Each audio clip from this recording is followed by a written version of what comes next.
بسم اللہ الرحمن الرحیم۔ معزز خواتین و حضرات، السلام علیکم۔ پرانے وقتوں کی بات ہے، گندکش نامی جگہ پر قاضی صاحب رہتے تھے۔ وہ قاضی صاحب لڑکیوں کے مقدمے کو سنجیدگی سے حل کرتا۔ جو بھی لڑکی کو کوئی شکایت ہوتی تو اپنا مقدمہ لے کر اس عقل مند اور تجربہ کار قاضی صاحب کے پاس چلی جاتی، کیونکہ ان کا یقین ہوتا تھا کہ قاضی صاحب حق اور انصاف پر مبنی فیصلہ کرے گا۔ جب قاضی صاحب کے عقل مندانہ فیصلوں کی باتیں بادشاہ تک پہنچی تو بادشاہ نے اپنے حضور حاضر ہونے کا حکم دیا۔ بادشاہ کے حکم کی تعمیل ہوئی، وہ قاضی صاحب حاضر ہو گیا۔ بادشاہ نے قاضی سے پوچھا کہ میں نے سنا ہے کہ تم بہت عقل مند انسان ہو اور تمہارا ہر فیصلہ حق پر مبنی ہوتا ہے۔ یہ سن کر قاضی صاحب نے کہا، بادشاہ سلامت، میں انسان ہوں، کبھی کبھار مجھ سے بھی غلطی ہو جاتی ہے، اور رہی بات انصاف کی تو سب سے اچھا انصاف کرنے والا تو اللہ ہے۔ تو دوستو، یہ سن کر بادشاہ سلامت کو سمجھ میں آ گیا کہ یہ قاضی کلمہ انسان ہے، کیونکہ اس نے اپنی تعریف سن کر خوش ہونے کی بجائے حقیقت پر مبنی بات کو ترجیح دی۔ اس کے بعد بادشاہ سلامت نے اس کو اپنا شاہی قاضی بننے کی پیشکش کر دی۔ اس نے کہا، بادشاہ سلامت، یہ بات میرے لیے باعث شرف ہوگی۔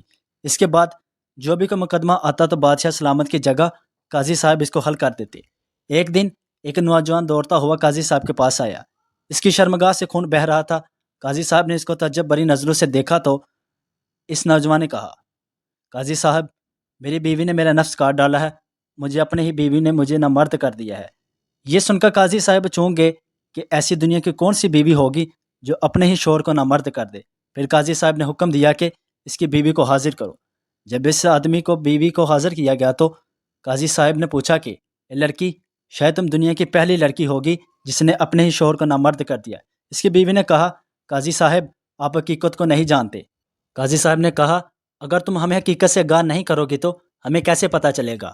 لڑکی نے لرزتی ہوئی آواز میں کہا، قاضی صاحب، ہم دونوں کے بابا اکٹھے تجارت کرتے تھے۔ جب ہم دونوں بچپن میں تھے تو انہوں نے آپس میں وعدہ کیا تھا کہ ہم دونوں آپس میں اپنی بیٹی اور بیٹے کی شادی کریں گے۔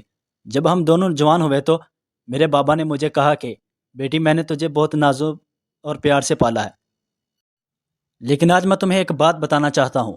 میں نے تمہاری شادی بچپن ہی میں اپنے دوست کے بیٹے کے ساتھ مقرر کر دی تھی۔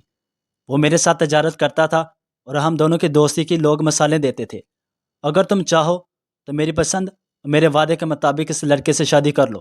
میں نے کہا اپنے بابا کو، اگر آپ میرا رشتہ کسی بکاری کے ساتھ میں مقرر کیا ہوتا تو میں ضرور کرتی۔ میرے بابا نے میرے سر پر ہاتھ رکھا اور چند دن بعد میری شادی ہو گئی۔ ہم دونوں بڑی ہنسی خوشی زندگی گزار رہے تھے، لیکن شادی کے چند دنوں بعد میرے شوہر کا رویہ مجھ سے بدلنے لگا۔ مجھے شک ہو گیا تھا کہ میرا شوہر کسی غلط راستے پر چل پڑا ہے۔ میں نے اپنے شوہر کو کہا، تم مجھے اس بار تجارت کرنے کے لیے ساتھ لے جانا، لیکن میرے شوہر نے مجھے ساتھ لے جانے سے صاف صاف انکار کر دیا۔ اب میرا شک یقین میں بدل چکا تھا۔ میرا شوہر مجھے گمراہ کر رہا تھا اور یہ کسی غلط راستے پر چل پڑا ہے۔ میں نے بھی سوچ لیا تھا کہ اب اس کو سبق سکھا کر رہوں گی۔ جب میرا شوہر اپنے قافلے کے ساتھ روانہ ہو گیا تو میں پیچھے گھوڑے پر سوار ہو کر اس کی جاسوسی کے لیے نکل پڑی۔ سفر بہت طویل تھا، لیکن ہم جلد پہنچ گئے۔ سب تاجروں نے بازار سے تھوڑا تھوڑا فاصلے پر اپنے اپنے خیمے لگا دیے اور آپس میں مشورہ کیا کہ کل بازار میں جا کر اپنا سامان بیچیں گے۔ جب میں نے دیکھا کہ میرا شوہر اور باقی تمام تاجر اپنے خیمے لگا چکے ہیں تو میں بھی پیچھے رک گئی اور ایک درخت پر چل کر بیٹھ گئی۔ جب آدھی رات کا وقت ہوا تو میں نے ڈھونڈتے ڈھونڈتے اپنے شوہر کے خیمے کے دروازے پر پہنچی۔ جب میں دروازے پر پہنچ گئی تو اندر سے کسی لڑکی کی گندی گندی آوازیں آ رہی تھی۔ جب میں نے اندر جا کر دیکھا تو میرا شوہر کسی لڑکی کے ساتھ زنا کرنے میں مشغول تھا۔ مجھے بہت غصہ آیا۔ میں نے اس خیمے کے اندر داخل ہوئی اور میں نے وہ خنجر نکال کر اپنے شوہر کا نفس کاٹ ڈالا اور اس کو ہمیشہ ہمیشہ کے لیے نامرد بنا دیا۔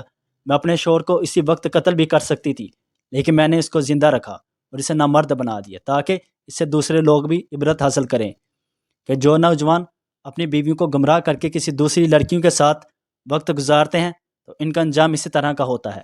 یہ سن کر قاضی صاحب نے کہا، تمہاری بات بالکل درست ہے۔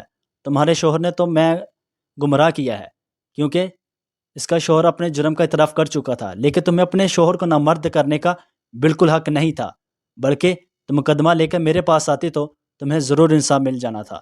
تو لڑکی نے کہا، جو لڑکی اپنے شوہر کو کسی اور لڑکی کے ساتھ حالت ہم بستری میں دیکھے وہ کیسے خود پر قابو ہو سکتی ہے؟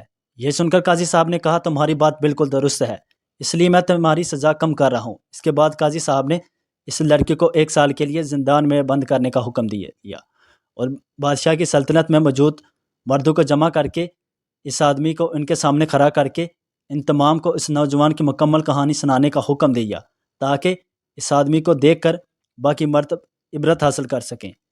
اس کے بعد تمام عورتوں میں حوصلہ اور ہمت آ گئی، کسی بھی مرد میں ایسی جرات نہ ہوتی کہ اپنی بیوی کے علاوہ کسی کی طرف بری نظر بھی اٹھا کر دیکھیں۔ دوستو، میں شادی شدہ نوجوانوں سے ایک بات کہنا چاہتا ہوں کہ اس دنیا میں ایک شادی شدہ عورت کا سب سے بڑا سہارا اس کا شوہر ہوتا ہے۔ اگر وہ شوہر ہی اس کے ساتھ بے وفائی کرنے لگ جائے تو اس عورت کا اس دنیا میں جینے کا مقصد ہی ختم ہو جاتا ہے، اور اس عورت کے دل کو جو چوٹ پہنچتی ہے اس کو کوئی بھی حکیم، کوئی بھی طبیب، کوئی بھی انسان ٹھیک نہیں کر سکتا۔ اللہ تعالیٰ نے ہر انسان کو شادی کرنے کا حق دیا ہے، اور ہر انسان اپنی شادی کر کے اپنی نفسیاتی خواہش کو پورا کر سکتا ہے۔ جو انسان شادی کے بعد یہ یا شادی سے پہلے ایسے کاموں میں ملوث ہیں تو ان کا انجام بھی ضرور ایک نہ ایک دن اس لڑکے کی طرح ہوگا جو اپنی بیوی کے ہاتھوں نامرد ہو گیا اور پوری سلطنت کے لیے عبرت کا نشان بن گیا۔ دوستو، اگر آپ کو یہ ویڈیو اچھی لگی ہو تو اس کے متعلق ایک اچھا سا کمنٹ ضرور کر دیں، اور ویڈیو کو لائک کریں، سبسکرائب کریں اور ایک اچھا سا کمنٹ کر دیں تاکہ میں آنے والی نئی ویڈیو آپ کے پاس پہنچ سکے۔